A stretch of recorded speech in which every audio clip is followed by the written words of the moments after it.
বিব্রত হওয়ার কোনো কারণ নাই। এভাবে তাই হয়েছে, সেভাবেই হয়েছে। নানা জায়গার থেকে এসছি, আমরা এসছি, আমারও তো কোনো অভিজ্ঞতা নাই, কাজে ওদের দোষ দেবো কি করে? আমাকে যে দায়িত্ব দিয়ে, দেশ চালানোর দায়িত্ব দিয়ে তো বিন্দুমাত্র অভিজ্ঞতা নেই। সমর্থন করেছে।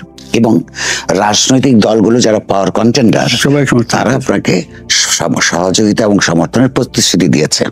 তাহলে আপনি যখন প্রায়ই বলেন ছাত্ররা আমাকে অ্যাপয়েন্টমেন্ট দিয়েছে, আপনার কি মনে হয় যে অন্য দুইটা সেক্টর দ্বারা সংগঠিত নানান ভাবে তারা মনক্ষুণ্ণ হতে পারে? হতে পারে, কিন্তু বাস্তব তো তাই। আমাকে তো ডেকে এনেছে ছাত্ররা, কাজে আমি সেভাবেই বলেছি, ছাত্ররা আমাকে নিয়োগ করেছে। এখন সবাই মিলে এটা সমর্থন করেছি আমরা, সেটা হলো বৃহত্তর একটা জিনিস। কিন্তু ইমিডিয়েট ছিল যে আমার সঙ্গে কথাটা হচ্ছে ছাত্রদের সঙ্গে, যাদের সঙ্গে আমার কোনো পরিচয় নেই, তাকে জীবনে দেখিনি তাদের সঙ্গে আমার পরিচয়, সেইভাবে আমি কথাটা জানিয়েছি, আমার বাস্তবটা জানিয়েছি। আচ্ছা, তো আপনার মনক্ষুণ্ণ করার জন্য, কাকে আঘাত দেওয়ার জন্য ওরা দেয় নাই, ওরা দিছে, ওরকম কিছু না। মানে প্রকৃত পরিস্থিতিটা পাওয়ার ব্লকস থাকে তো, এই তিনটাই আপনার জন্য, দেশের মানুষের জন্য, আপনার সরকারের অস্তিত্ব চলমান থাকার জন্য জরুরি আমাদের মনে হয়। আপনার এই যে প্রধান উপদেষ্টা যে নাম, মানে নমেনক্লেচার অফ দ্য পজিশন, এটা আপনি এগ্রি করলেন কেন? আপনি কাকে উপদেশ দেন?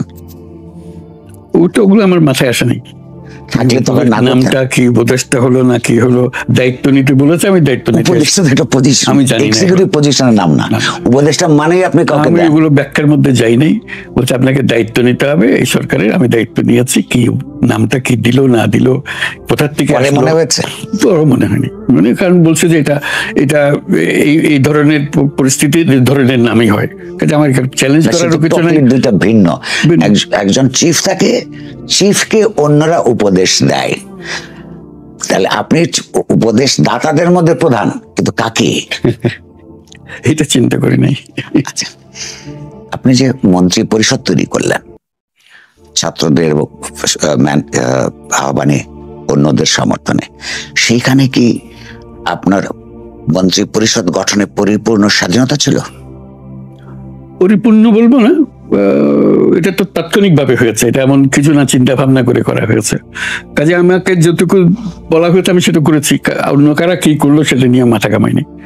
পরামর্শগুলি কি এইসব সেক্টর থেকে এসছে আপনার কাছে, বা কোনো রেকমেন্ডেশন সে আর্মি থেকে, রাজনৈতিক দল থেকে? না, এরকম ভাবে কিছু আসেনি। বলছে যে এরা আছে, আপনি কারে কারে দেবেন। আচ্ছা, আচ্ছা, আমি তো তাৎক্ষণিক ভাবে যে কজনের নাম যে শপথ গ্রহণ করতে হবে আগামীকাল, এরকম অবস্থা বা সেদিনই, আমি বললাম যে আমার পরিচিত যার নাম ছিল সেগুলো দিয়ে দিস।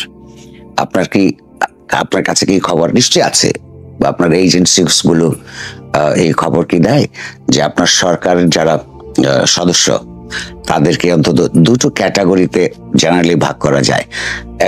এক পক্ষের ব্যাকগ্রাউন্ড হচ্ছে এনজিওস, ও সেখানে আপনার ব্যাপারে একটা সমালোচনা আছে যে চিটাগং এর লোক বেশি, বিকজ আপনার বাড়ি চিটাগং। আরেক পক্ষ হচ্ছে ঠিক আন্দোলন সংগ্রামের মধ্যে গণতন্ত্রের জন্য লড়াইয়ে অনেকেই অনেক দূরবর্তী ছিলেন, এই তাদের কারণে এখন ঠিক স্টেট ক্রাফট পরিচালনার ক্ষেত্রে অভিজ্ঞতা না থাকার কারণে কিছু সমস্যা হচ্ছে। এই কথাগুলো কি আপনার কানে আসে? সবসময় বলা বলি করে, সবাই বলছে, কাজে কানে না আসার কোনো কারণ নেই। আপনার কি মনে হয় বিব্রত হওয়ার কোনো কারণ নেই, এভাবে তাই হয়েছে, সেভাবেই হয়েছে। নানা জায়গার থেকে এসছি, আমরা এসছি, আমারও তো কোনো অভিজ্ঞতা নেই, কাজে ওদের দোষ দেবো কি করে? আমাকে যে দায়িত্ব দিয়ে, দেশ চালানোর দায়িত্ব দিয়ে তো বিন্দুমাত্র অভিজ্ঞতা নেই। আমি তো কারো কোনোদিন এই ধরনের কাজে ছিলাম না, আমি যদি পারি ওরাও পারবে, এটাই আমার ভরসা ছিল। আপনার তাদের পারফরমেন্স নিয়ে আপনার কেমন? আমার নিজের পারফরমেন্স নিয়ে আমার সন্দেহ, ওদের পারফরমেন্স নিয়ে কি জিজ্ঞেস করবো? কিন্তু আপনারটা তো অন্যরা বলবে। আমি বলবো, আমি দেখছি তো। আপনি কি আপনার পারফরমেন্স নিয়ে সন্তুষ্ট? না, বলছি যে আমার তো সেই কোয়ালিটি নাই যে করার জন্য যেটুকু দরকার ওটুকু নাই, যতটুকু সাধ্য মতো করি, যদি লেগে যেত ভালো, না হলে আমাদের কপাল খারাপ।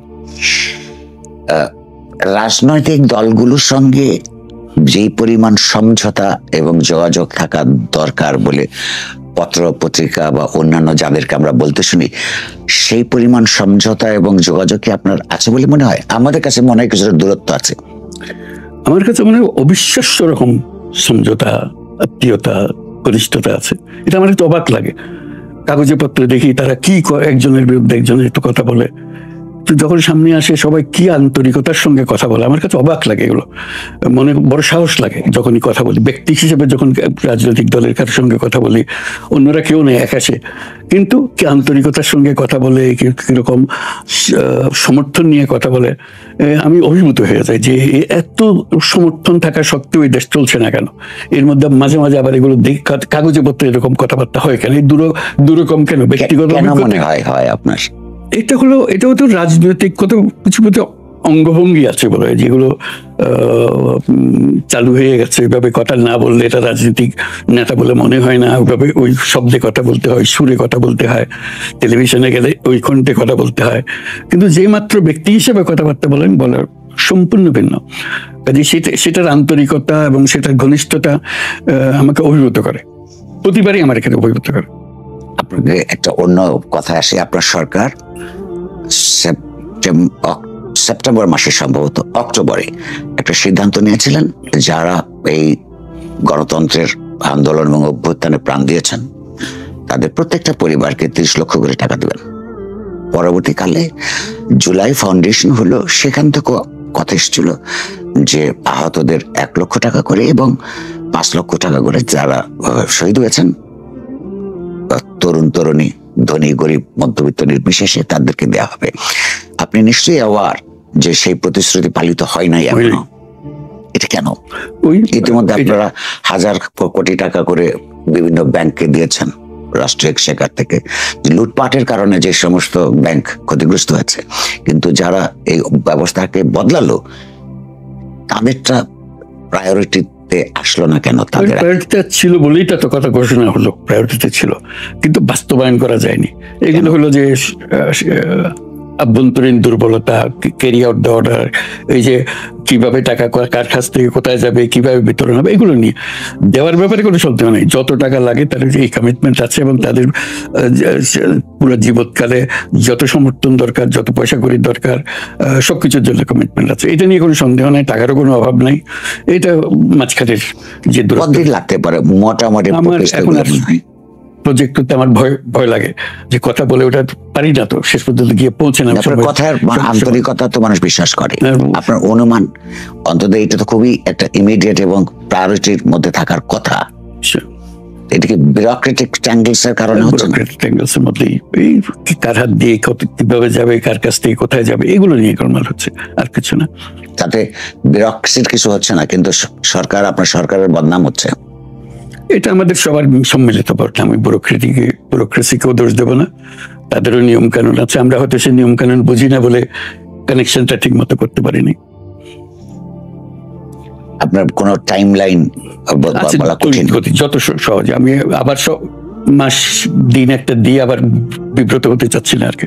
আচ্ছা, সাম্প্রতিককালে আপনি নিশ্চয়ই লক্ষ্য করছেন, আমরাও লক্ষ্য করছি যে সরকারের যে গণতান্ত্রিক সংস্কারের কর্মসূচি এবং নির্বাচন, এই দুইটাকে পরিপূরক না ভেবে একটা সাংঘর্ষিক পর্যায়ে চলে যাচ্ছে আলাপ আলোচনার মধ্যে। এটা কি আপনাকে চিন্তিত করে? না, এখনো সাংঘর্ষিক তো যায় নাই। আমরা যেভাবে অগ্রসর হচ্ছিলাম, একটা ফর্মুলা দিয়েছিলাম, একটা প্রক্রিয়া তৈরি করেছিলাম, এটা কাজে লাগে বা ব্যাকল হয় জানি না।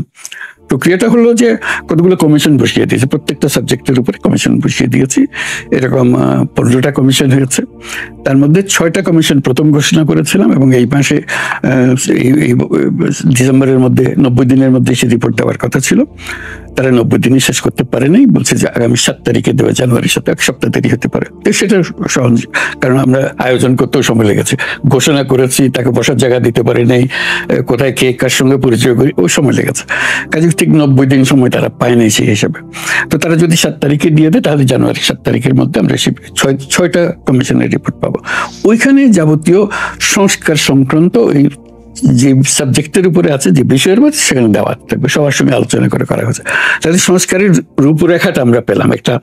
একটা ইতিমধ্যে কনসালটেশন হয়েছে, ইতিমধ্যে মত বিনিময় হয়েছে, তার মধ্যে কোনোটা ঠিক আছে, কোনোটা ঠিক নেই। একটা তারা কমিশন যেটা মনে করেছে যে এইগুলোই হলো আমাদের সারমর্ম, এগুলো পেয়ে গেলে তখন এগুলো নিয়ে আসবে বৃহত্তর সংলাপের জন্য, যেটার একটা সংলাপ সেদিন হয়েও গেল, যদিও কোনো রিপোর্ট আসেনি, তবে প্রাথমিকভাবে একটা সংলাপ হলো, সবাইকে নিয়ে আলাপ করা, কোনটা পছন্দ কোনটা অপছন্দ, কিভাবে অগ্রসর হবে ইত্যাদি ইত্যাদি। কাজে সাবজেক্ট ওয়াইজ একটা বড় রকমের কনসেনসাস বিল্ডিং প্রসেস, যেটার জন্য আবার আলাদা একটা কমিশন ঘোষণা করলাম সেদিন।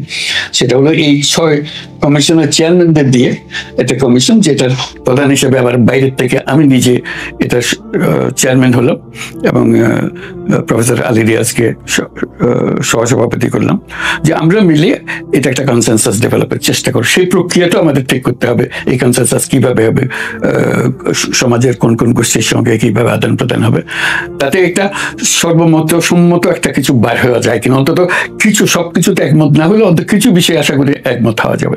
তখন সেটা আমাদের আসলো, এটাই আমাদের সংস্কার, এটা আমরা এক্সিকিউট করি। যেহেতু একমত হয়ে গেছে, তাহলে এটা ইমপ্লিমেন্ট করা সহজ হবে, বাস্তবায়ন করা সহজ হয়ে যাবে। এইভাবে আমরা চিন্তা করছি। এটা আবার কি মধ্য জানুয়ারিতে শুরু হতে পারে বলে মনে হয়? আশা করছি, হ্যাঁ, ডেফিনেটলি। তো অর্থাৎ এই আপনার সরকারের নিজস্ব কোনো সরকারি সংস্কার কর্মসূচি নেই? এই তো সম্বন্ধিত আমাদের, এটা এটাই আমাদের বাইরে থেকে আসছে, বাইরের থেকে নিয়েই তো আমাদের হলো। এটা এভাবে একজনের মাথার থেকে তো আসবে না, 10 জনের মাথার থেকে এসে জিজ্ঞাসা হয়ে এটা আসলো, তারপরেও আবার সবার সঙ্গে। আমি বলছি যে সরকারের ক্যাবিনেটে, আপনার ক্যাবিনেটে কি আপনাদের কোনো নিজস্ব চিন্তা ভাবনা?